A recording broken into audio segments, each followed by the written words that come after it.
Holy Connect, guys! Have any of you seen the did any of you see the whole, 1 hour Xbox One reveal? It was really 1 hour long. I'm not surprised at all by what they said. For those of you that didn't watch it, here's a brief summary of just keywords that were said. Connect, connect, connect, connect, connect, connect, connect, connect, connect, connect, connect, connect, connect, connect, entertainment, entertainment, entertainment, entertainment, entertainment, entertainment, music, music, TV, TV, TV, TV, music, movies, movies, entertainment, entertainment, connect, connect, connect, connect, connect, connect, games. Connect, connect, connect, entertainment, entertainment, entertainment, entertainment, entertainment, games. Connect, connect, connect, connect. It sounds like a broken record, doesn't it? They mentioned connect maybe 30, 40 times, entertainment at least 60, music maybe about 5 or 6 times, which, alright, that's okay. They also mentioned TV at least a dozen, if not more times. But, yeah, really, what I gathered from the Xbox One reveal, which they did, just flat out say the new Xbox is going to be the Xbox One. That is the name, so put the rumors down to rest now about the whole, it's going to be the Xbox 720 or the Xbox Infinity or Infinite. It's Xbox One. Now, I'm not going to lie, I'm not impressed at all.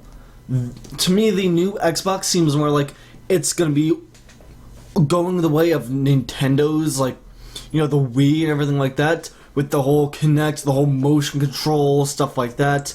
Don't get me wrong, some of that stuff is a little immersive, but most of it is kind of counterintuitive.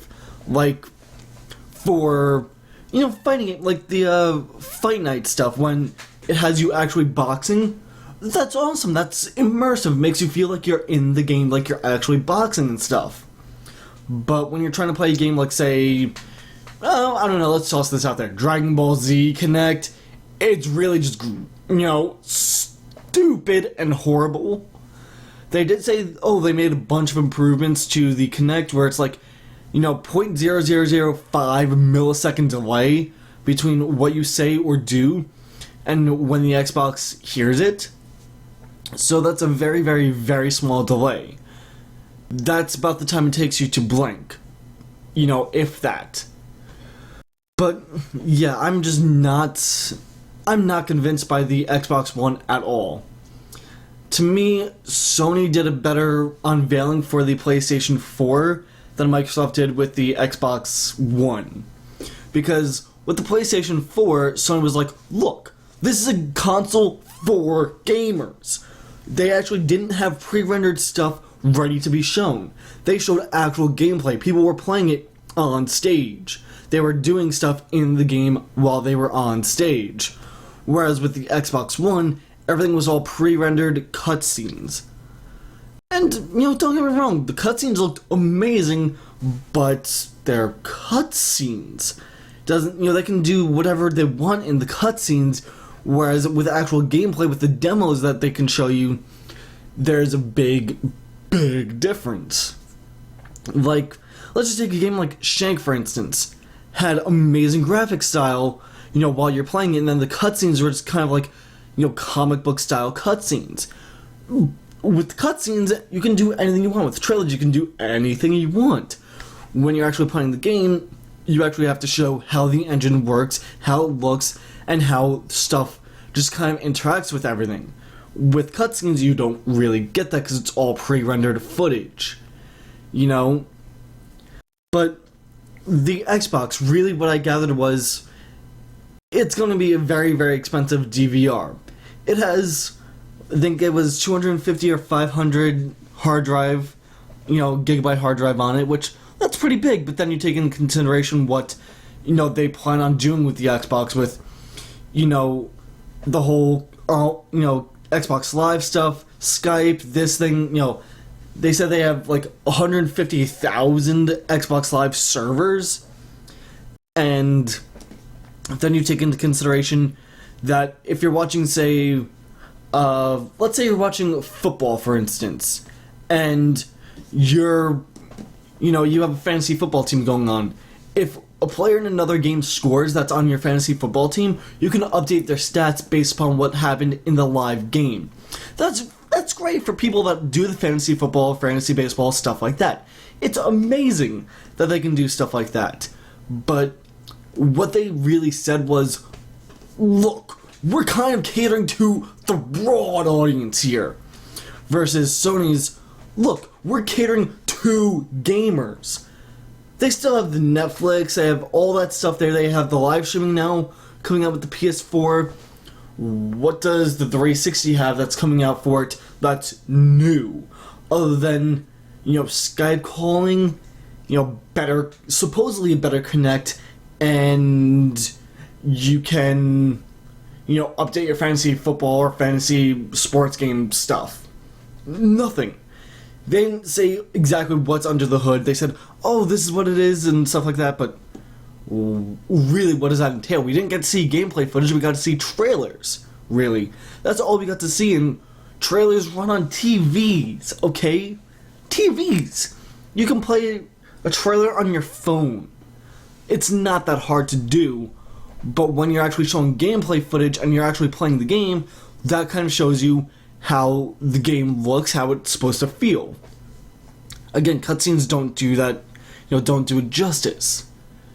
But, I don't know, I don't think that the Xbox will be able to hold up versus the PlayStation as far as, being able to get the core gamers to go to that system. I'm pretty sure, tons and tons and tons of people that will get the PS4 and the Xbox One, and one of them will wind up collecting dust. I know a bunch of people already that just have their Xbox collecting dust because the PlayStation 3 already does it better. The Xbox One is gonna have a Blu-ray player.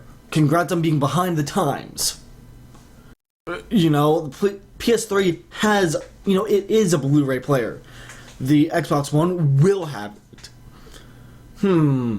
Yeah, the PS4 will have that as well. The PS4 will have online streaming. I didn't say anything about that in the Xbox One, but I'm pretty sure we'll have it somewhere down the road. Because, hey, Microsoft will be like, you can order pizzas from your Xbox! They'll do something with their streaming for video games. I'm pretty sure about that.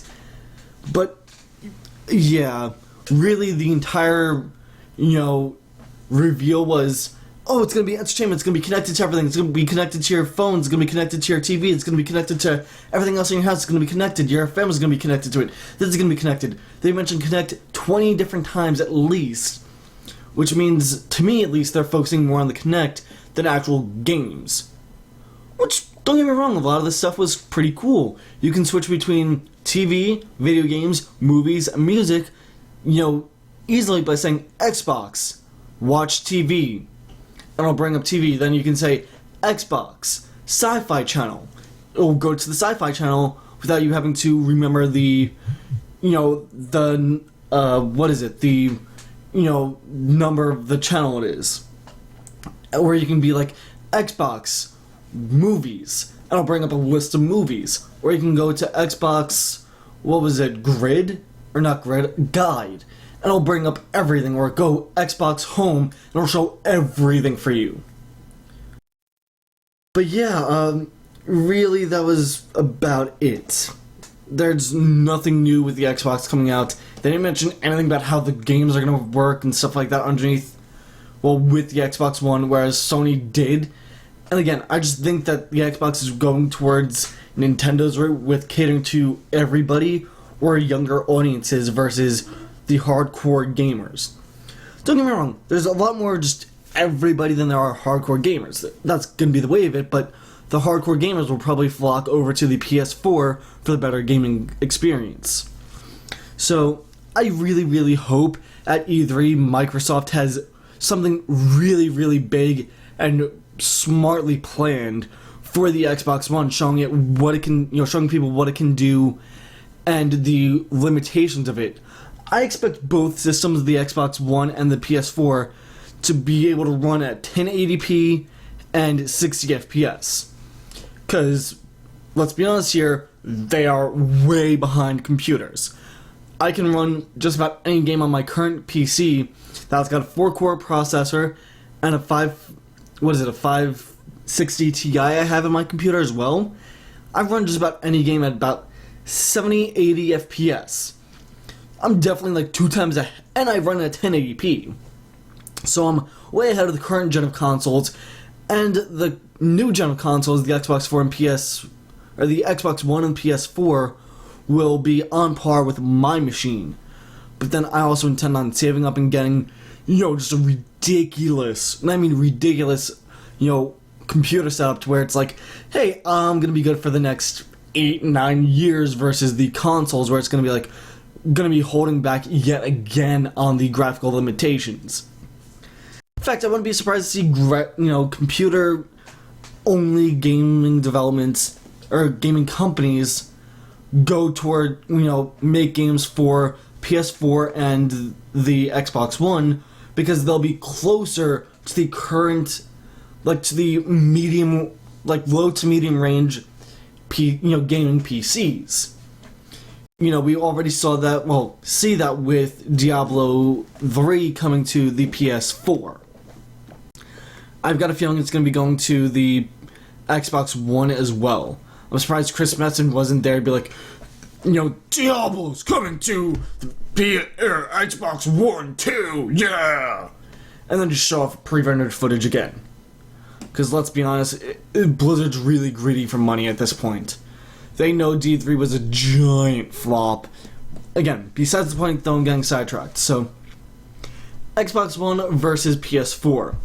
I'm giving the edge to PS4 just because the PS4, it mentioned entertainment, it mentioned movies, music, and stuff like that, but they focused on the games.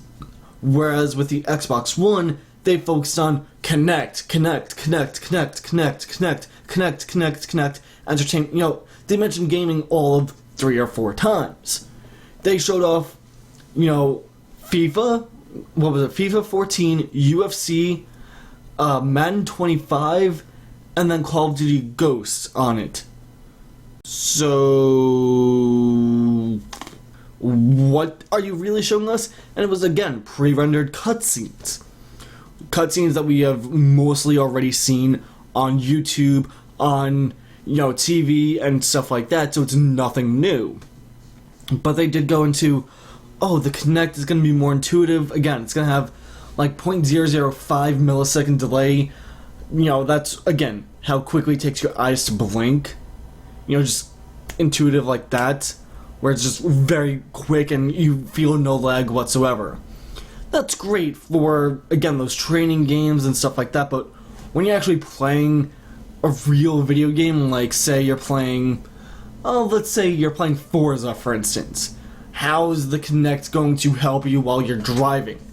Can you actually move a steering wheel and you actually see the steering wheel moving and stuff like that?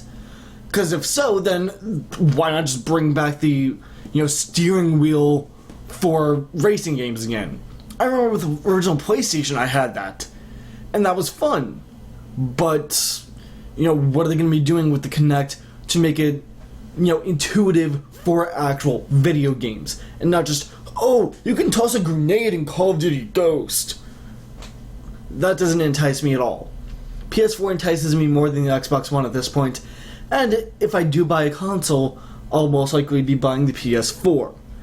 But at E3, obviously I'm not going, but once E3 happens and we learn more about what happened at E3 and what was shown off, I'll try and get my hands on footage that, you were only able to see at E3 and whatnot. I'll try and get my hands on that footage and make my own judgments based upon what I saw, because everybody else would have seen the same thing anyway. But yeah, as of right now, I'd have to give the edge to the PS4, and I hope Microsoft can make the Xbox One, more enticing at E3. Other than that, I have nothing else to say, guys. I'm going completely blank now. So yeah, that is it.